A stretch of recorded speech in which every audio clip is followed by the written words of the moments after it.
The Square Ball Podcast. Well, welcome. Court is now in session. I've got my robes on, if you're watching the video version. Welcome to the show. Obviously, now we're in court. Brought to you with Levi Solicitors, isn't it? It is, yeah. 10% discount on your legal fees, levisolicitors.co.uk/the Square Ball. They do litigation as well, which is essentially what we're here for. We're here to litigate on who should be the villain of the week and the hero of the week. We can take some cheap shots, assign some petty grievances, celebrate some heroics, doffs of the cap, that sort of thing. And thanks to Gillian, who did make this. This is my...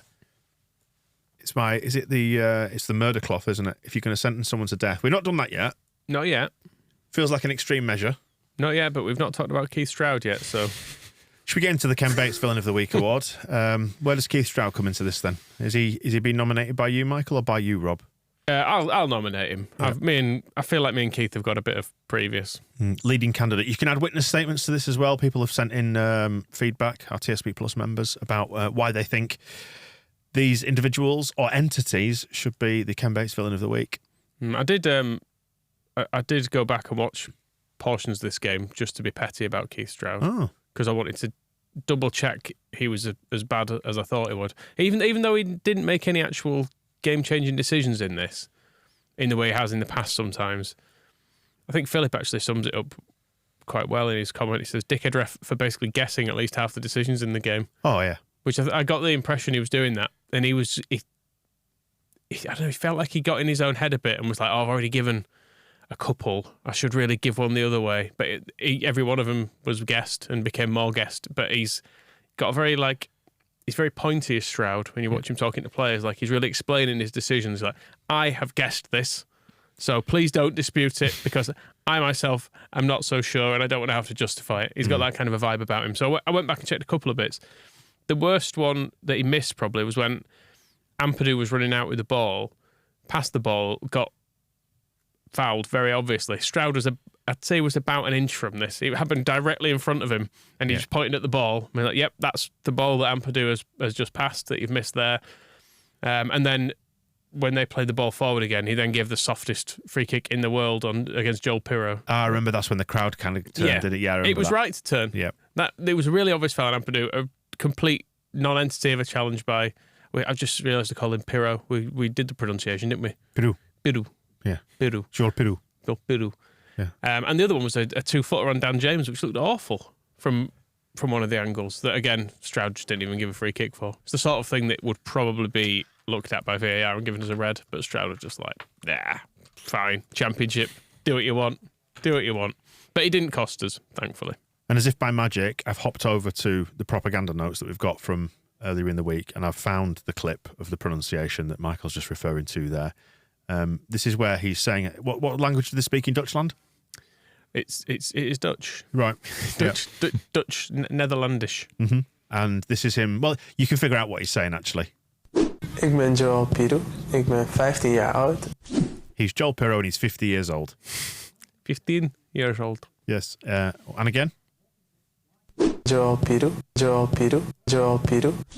Joel Pirou. So there we go.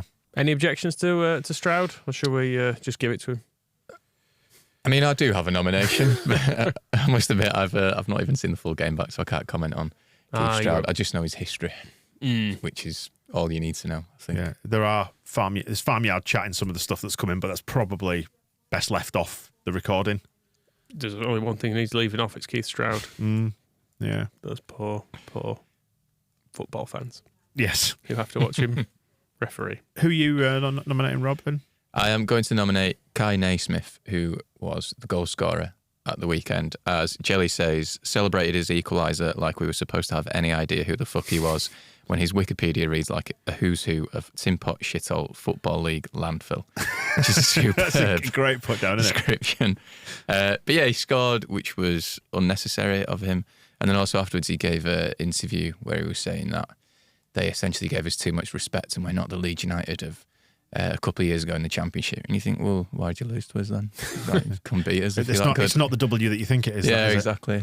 Why didn't you create any chances apart from some set pieces? Yeah, so he can piss off, quite frankly. Which is cheating. I mean, he's caused me no misery. I didn't even know who he was, apart from for that 2-minute segment when he scored and gave it the big I am. So it's hard to look past Stroud's misdeeds. Although we should give a mention to Nick London. Who?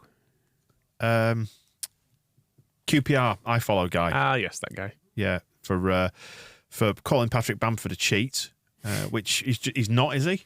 Well, I mean, he's not. Well, He was jumping to get out of the way. Wasn't Begovic our villain of last week? 'Cause it was such a horrendous challenge. Yeah. yeah, no, you're right. Actually, you're right. In fact, one of the Andrew got in touch. He is nominated the corrupt league for letting Begovic off that horror tackle Yeah. because it was rescinded, wasn't it? He did genuinely come out with a foot knee height, which Goalkeepers can do what they want. Bamford was within his rights to get out of the way from that, I think. Why did he fall over? Shall I tell you why? Running really quick. Shall I tell you why he fell over? Because of this.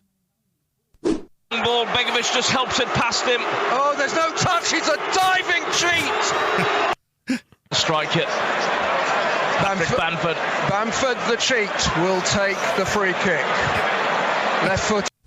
There you go. That was another clip from propaganda. Another cheat who's been nominated actually is Naki Wells, Leon Cheese, for his time-wasting theatrics and fake injury, walking out on prop crutches with a pretend boot on. Almost as convinced as Chris Basham, not fooling us. That's really tickled me, that. That Chris Basham one, have you seen it?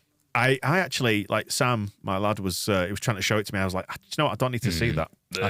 I saw this still, and occasionally the video would come up on Twitter. I was like, I'm just scrolling past this. So I don't is want it to full on see floppy ankle? Yeah. Hey, I don't need to see that.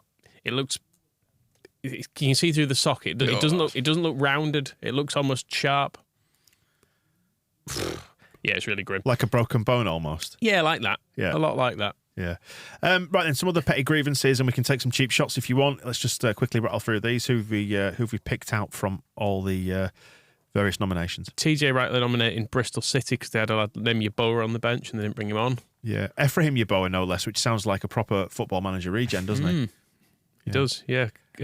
Joining of two Leeds players from different ends of the scale. Yeah, in fact, I exchanged messages with Johnny Cooper because Johnny, who works at Opta, we're going to do a show that's going to come out just after the weekend, after the international break weekend, talking about the season so far in numbers. But he actually messaged me and said, just found out Bristol City have a player called Ephraim Yeboah, combining short-term 2009 Leeds loanees with great 90s strikers, bound to score. There's a shout for Scott McTominay as well from Dublin Leeds fan Stephen for scoring those 2 goals and depriving us of 2 glorious weeks of scum meltdowns. Albeit there's probably some humour in the fact he's kind of just prolonged it instead. I was going to say it drags it out, doesn't Yeah. it? It keeps it going for It's a a bit like longer. the end of Solskjaer's reign, isn't it? Yeah. You're already feeling like it's clearly gone wrong. But if you win occasionally, it just keeps it rolling along, doesn't it?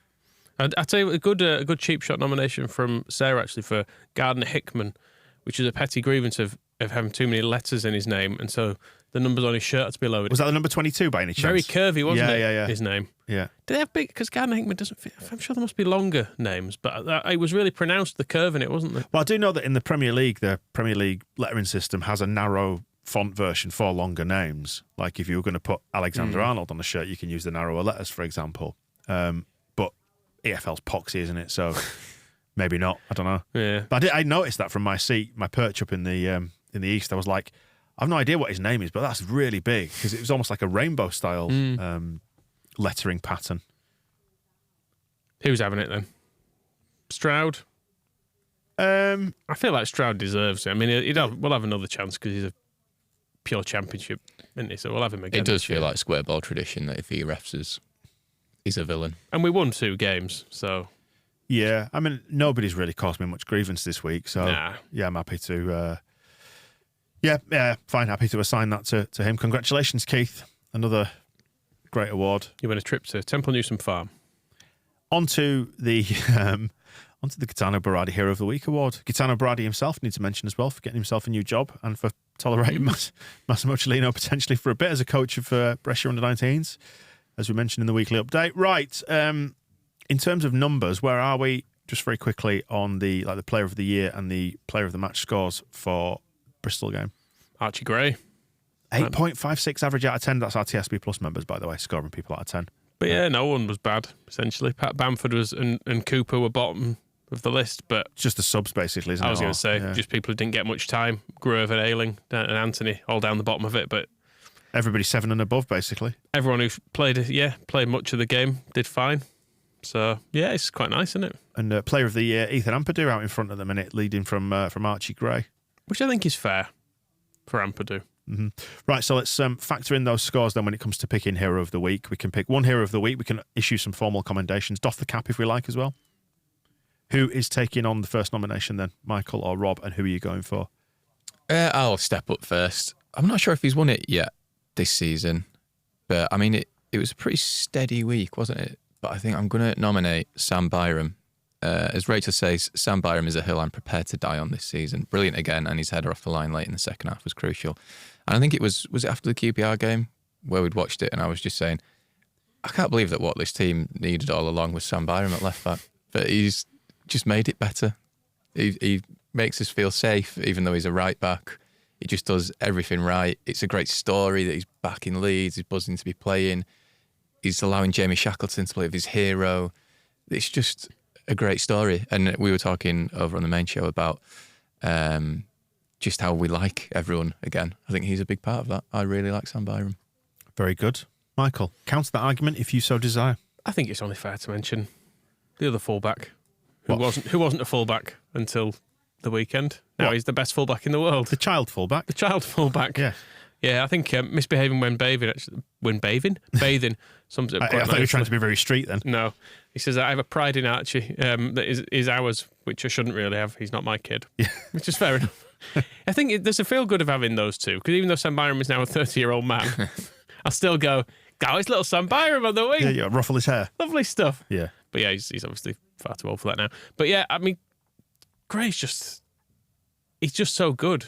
And there's a chance we might keep him as well. Because I've had this before with Fabian Delph when he turned up. And because we were in League One, every time you watched him, you were like, he'll be gone soon. You knew, didn't you? Yeah. Yeah, you were like, well, it's only a matter of time. If we get to keep him through a transfer window, we're probably doing well here.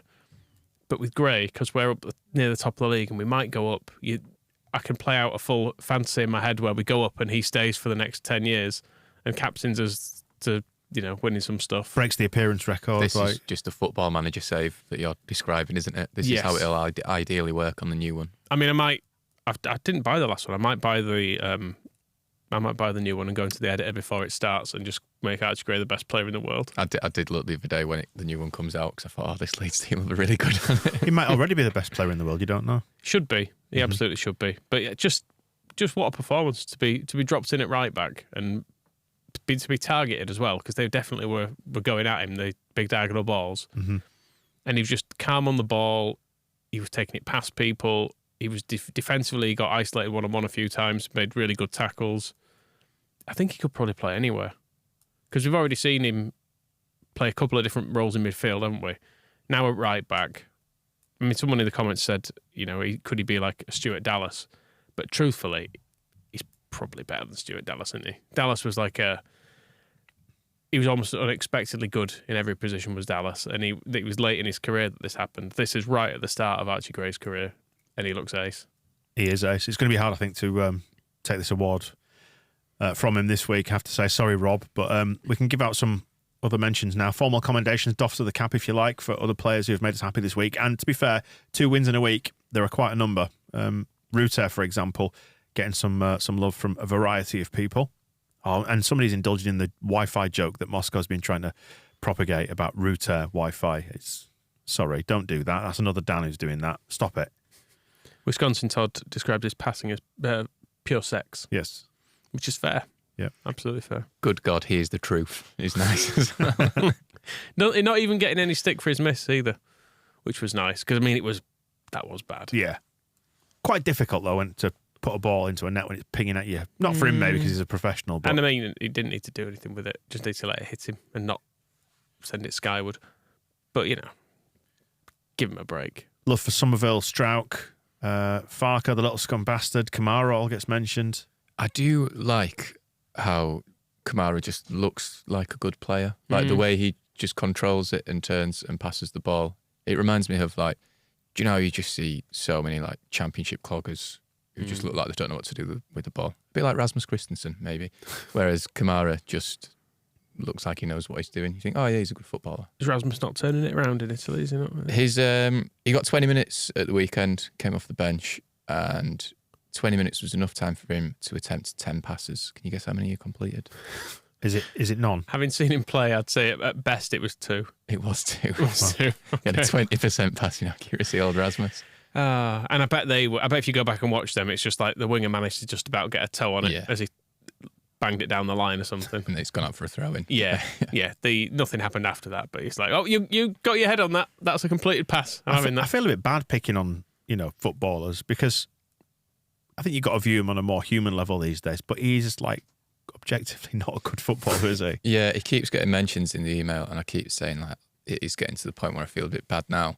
But he does keep doing it, so just stop. At least, to his credit, at least he's able to get on the pitch, unlike Tyler Adams, who came on for like 10 minutes and now he's having another nice long break. I hope he's enjoying his filthy money. Also, a shout for Max Ferber, who Mönchengladbach sporting director again described him as a leader and a warrior. And I checked their result at the weekend, and they drew 2-2 with a team who had only 1 point all season prior to that. So he's leading them to sort of bottom half. Same way did us, more or less. Although they are talking about making his move permanent now, aren't they? That's rumbled along again this week. Which is good. I think the sporting director Pony up said it takes as long as it takes. But the point I make is that they've not kept a clean sheet in the league this season. So I hope it doesn't take too much longer because they might start questioning why that is. A doff of the cap going in the direction of the Lowfields child. Yeah, Jez nominated him for giving the wanker sign to one of the Bristol players when he picked up the ball for a throw. Respect. That's what you want to do, teach him young in the family stand, isn't it? Start abusing those I'm pleased, every players. time I see the crowd at Ellen Road doing stuff, I'm really pleased we've not gone middle finger. You watch Southern fans, it's far more, if you look at Arsenal-Chelsea, it's far more likely to be a middle finger. Is this the true north-south divide in this country? Leeds, it's always 2 fingers or wanker. Yeah. And I think they're far superior. Although I did enjoy, it was the Luton away game, wasn't it, in the Bielsa first season, I think, when Pat Bamford scored? Was it the double wanker sign that child gave him from the Luton away? And so it's somewhere around the Watford Gap, middle of the country area. It can also, it was a double. Anyway, any more mentions or doffs of the cap? I mean, everyone played pretty well, didn't they? So there's just loads of nominations for players. The little scum bastard does actually get a fair few. And I think quite rightly pointing out that, given the way his various Leeds United transfers have gone, for him to still be here and playing well, it's credit to him. I'm still looking just very slightly puzzled whenever he does something on the pitch, which I do love him, bless him. But yeah, he's contributing this season, and it's nice to see that. And we've talked about like redemption arcs around other players and stuff, and it feels like he's on a bit of a redemption arc this season by getting so many goal contributions. So good on him. Yeah, and he's almost the reverse of Sinistera, for example, because we binned him off last year, and he's come back and he's seemingly just quite grateful for it. It's a bit like the Byram thing, where it's like we're finally getting to see Dan James in the Championship, like Bielsa always intended. It's like we're finally seeing Sam Byram like a competent, hopefully challenging team in the Championship. We're doing the same with Dan James. Archie Gray, then. Yeah, I feel like it's a bit of an open goal this week for that because he's just brilliant, isn't he? And it's backed up by the data, big data. That's the TSB Plus members who've scored him out of 10. Reckon an 8.56 out of 10 for his fullback performance. So, hero of the week. do for me. A beautiful way to sign off, I think, the jury this week, praising a young man for his contribution to the football world, rather than Keith Stroud that we opened this segment on, basically doing damage to husbandry and livestock. Yeah, so no heroes and villains / jury next week.